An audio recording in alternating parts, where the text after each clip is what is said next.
हंसना मना है। सो गया मेरा सोना? हाँ जी।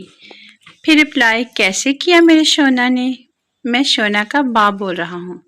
बहू रानी सो जाओ अब। एग्जाम है कल तेरे सोना का। अगर वो फेल हो गया ना तो तुम्हारे सोना को इतना दूंगा कि वो सोने के लायक भी नहीं रहेगा। समझी? Oops, sorry uncle.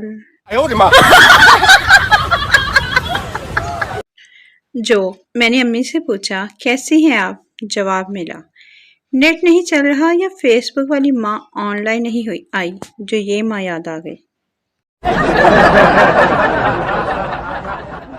हंसना मना है। जो लड़कियां चाहती हैं कि शादी के बाद उनकी सास ही घर के सारे काम करे, उन्हें चाहिए कि अपने घर में काम करने वाली मासी के लड़के से शादी कर लें। Very easy solution. No, no, no, no.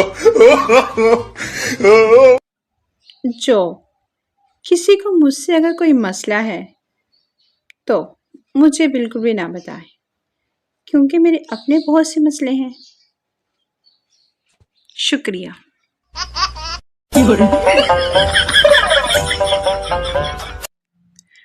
हंसना मना है। जज, घर में मालिक के होते हुए तुमने चोरी कैसे की?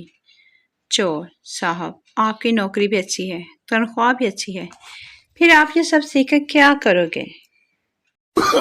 No, no, no, no. जो हम लड़कों से अच्छा तो प्रेशर कुकर है, जिनकी एक सीटी पर लड़की भागी चली आती है।